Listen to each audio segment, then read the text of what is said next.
How's it going, buddy? Welcome back to Elvis Junction Reviews.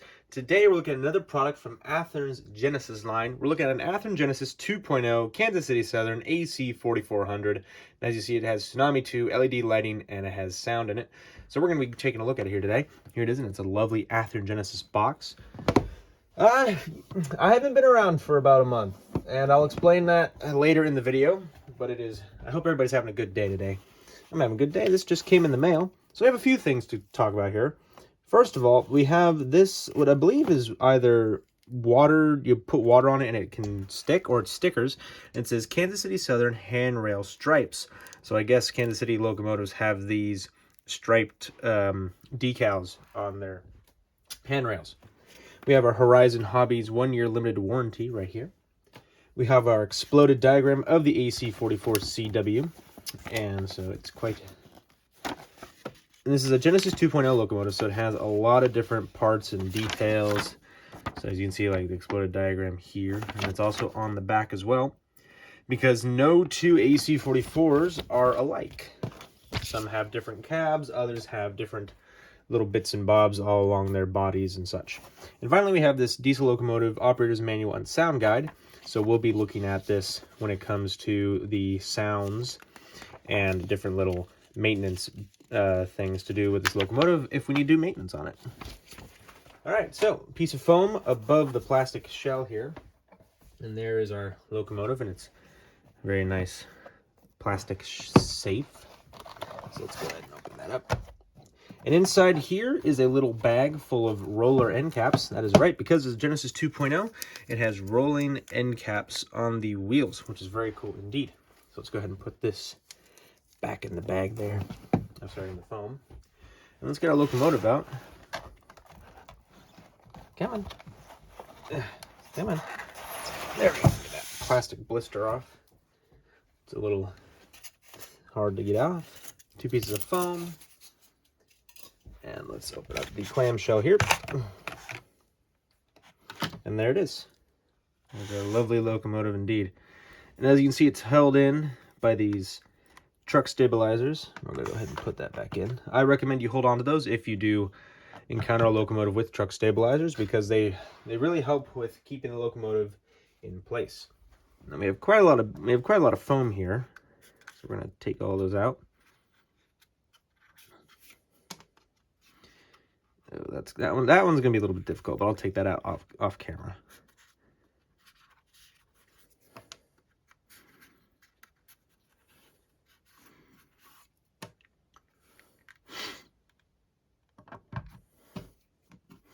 All right, so now that we have the locomotive out of the box, let's get into some history.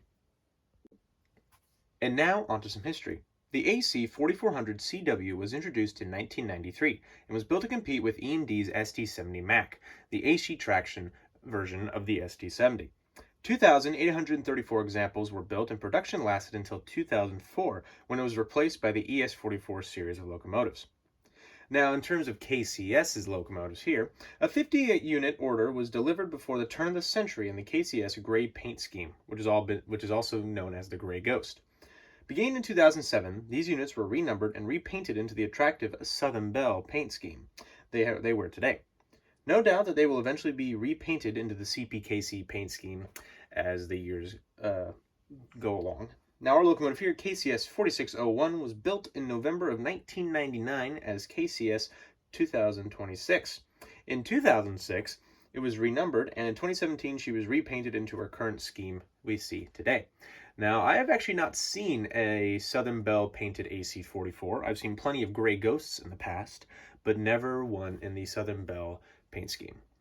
But I do hope that will change one day. All right, so now with history out of the way, let's get into some detail, starting with the front. All right, so we're looking at the front of the locomotive, and we're going to start at the top of the locomotive and work our way down to the bottom, as we always do. At the top of the locomotive, you can see a silver grab iron right above the number boards, and here they are, right here, and they both say 4601, and they light up when the locomotive has power. Right below the number boards, you can see the separately applied windshield wipers on top of the windshield, and you can see 2 red grab irons that are run widthwise with the windshields. They're right here as well as right there. If we focus on the nose of the locomotive, you can see 2 sand filler hatches, one right here as well as one right there. We have two grab irons on the angled part of the nose here and on here. And you can see the two grab irons on the flat part of the nose here and here. Working our way down here to the actual front of the nose, you can see the main headlight, which operates when the locomotive is in forward motion. Right but next to it are these two little safety plaques right here and here. And they are on top of the door, which is right here as well. And here is a window on the door, which leads into the cab. We have a series of grab irons that lead from the top of the nose down to the walkway here. Here is the KCS lettering and also the walkway light here. There are two grab irons on the right here as well as right there. And you can see the yellow handrails that lead from the walkway to the ground. And you can see two little safety plaques right here as well as right there. We have our handrails right here that are painted black, and you can see the two ditch lights here and here. Those operate when the locomotive is in forward motion, and F5 on the on your remote is activated. They will light up. We have our yellow sill stripe on the top on the anti-climber here, and if we work our way down to the underneath the anti-climber, you can see an MU hose right here as well as a socket. We have three MU cables here as well as here, and you can see they go through these notches inside the plow. We have our coupler cut bar, which has its yellow hand grips right here and right here. You can see the snowplow here, as well as its yellow hand grab irons here and here. Here's our Athearn McHenry knuckle coupler, as well as the air brake hose. All right, so let's get some detail with the rear. Looking at the rear of the locomotive, you can see a red grab iron right on the top of the locomotive here, as well as the sand filler hatch. Directly below that is the rear headlight, which operates when the locomotive is reversing. We have handrails that go from the top, just from the bottom of the headlight down to the walkway here. You can see the numbers 4601 here and here. There's a vertical grab iron right here as well. And you can see that there is the walkway light right there. We have our yellow handrails here and here, and there's the black part of the handrails and the safety chain. We have our rear ditch lights here and here. You can see that there is no MU hose here as opposed to the front, but there are two sockets to put the MU hose here and here. A couple of safety plaques right here, and here is our coupler cut bar with its yellow handles. We have two yellow grab irons here and here. Our rear MU hoses here and here. Here is the spare knuckles. This is for the front, and this is for the end of the locomotive. We have our coupler right here, and there is the air hose. All right, so let's look at some side detail. Looking at the conductor's side of the locomotive, you can see the steps that lead up to the front walkway here, as well as the yellow handrails. We have a big yellow F to indicate this is the front of the locomotive. Right above that is the Kansas City Southern Line's logo, which is very cool indeed. A couple of safety plaques right above it here. There seems to be a little bit of a paint blemish. Nope, that was actually a bit of dust. We have some battery boxes right here below the number 4601. You can see the three windows on the side of the cab, and that is the side mirror to see what's behind you. Here is the sunshade painted in that silver color. When you can see the top of the cab is also painted silver. We have a ground light right here, a jack pad. Here is the phenomenal truck detail, and as you can see, you can't really see it right now, but I think that you can see it right there. That end cap is rolling, and that is a feature of Genesis 2.0 locomotives. You can see the mechanical bell right here, as well as several more safety plaques along these battery boxes as well. If we move the locomotive along, you can see the dynamic brake vents right here, which is very cool indeed. There's a little grab iron right there, and I believe this is a battery box. If you know, people that do know Kansas City Southern locomotives, please let me know what this actually is right here. I do appreciate it. There's the massive fuel tank right here, and that is a very large fuel tank indeed, but it has a lot of great details with a lot of different little colors. There's the fuel gauge. As we move the locomotive along even more, you can see Kansas City Southern. There is the horn as well as the stack, and I'm sure that with that silver color, after a long time, that silver will fade as it gets darkened by diesel exhaust fumes. As we move the locomotive along, here is the rear axles on their bogie, and you can see this is a real chain right here. If it was regular Genesis, this would not be a real chain. We have all the venting and grates for the cooling system. Here is the parking brake, or emergency brake if you want to call it that too. And you can see all the series of little safety plaques that are all along this locomotive. So a lot of safety going on there. And you can see the rear walkway that stairs that lead up to the walkway here. It's pretty much the same on the engineer's side, or driver's side if you're from the UK. The only difference is being that there's not the large battery, AC adapter, which was on the other side. But you can see the air tank reservoirs for the air brakes, which is very cool indeed. All right, so now let's look at some roof detail. Looking at the roof of the top of the locomotive, starting at the cab, we can see two PTC antenna arrays, one right here as well as one right here. The GPS dome here, and I'm not sure what this is. If somebody does know what this is, please let me know in the comments down below, and do timestamp this part of the video so that I will know what you are talking about. We have a silver Sinclair antenna right here and a silver grab iron just behind it. As we move the locomotive forward, and I actually forgot to mention this earlier, there is a door here to access the electrical compartment of the locomotive. Move the locomotive along here. You can see the air horn as well as the exhaust stack. I had to write this down because I knew I wasn't going to memorize this, but that air horn is a Nathan K5 LAR24 air horn. So we will hear what that sounds like during the sound demo. As we move the locomotive forward even more, you can see the top of the cooling for the radiator to cool the engine down. And you can see the bumpy texture that is on top of the grate here. And you can see the different grate styles. And there's that red grab iron that I mentioned earlier. And you can see it it sticks out among that bright silver coloring. All right, so now let's get into the sound demo.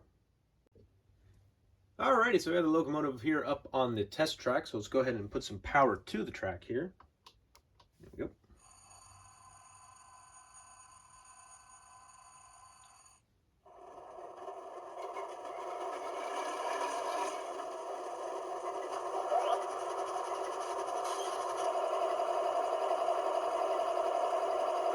Alrighty, so you heard the startup sequence. We're going to go ahead and turn on the main headlight, which is F0.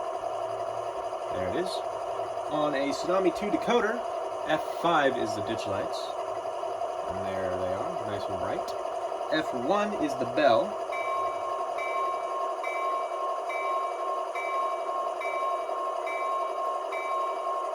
Classic mechanical steel bell. F2 is the horn.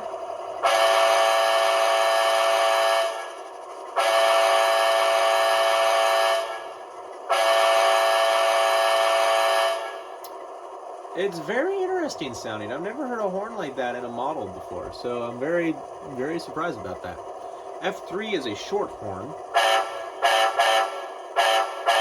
And if we want to go a little nuts here, we can do the crossing sequence here.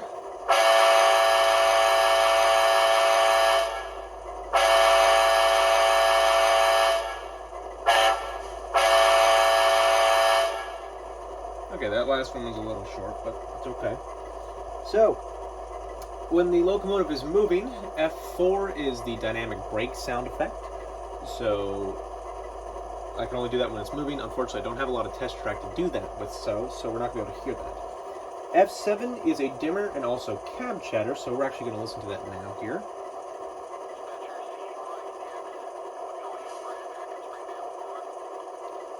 So cab chatter is a little quiet, but if you wanted to, you can turn it up while you're programming the locomotive if you need to. And let's hear it one more time here, see if we can get another thing. Maybe not.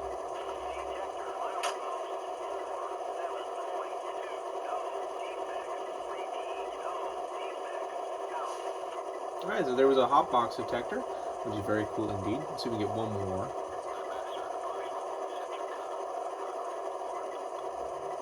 Not bad, not bad. Oh, it kept going. Alright. And now we're really quickly, we're going to cut to the rear of the locomotive. Oh, there you go. You can see the rear ditch lights and the rear light is on, which is very cool indeed. So you can run this locomotive long hood forward if you wanted to, because you have ditch lights just like the Norfolk Southern has. Alright, so now that we have the sound demo out of the way, let's actually turn off that and that. And now let's get into my final thoughts. So overall, I think this is a very good looking locomotive. Not only does it look great, but it also sounds great. Athearn did a great job. It's Genesis 2.0, so they have to do a good job, and if they didn't, I would be sending this locomotive back.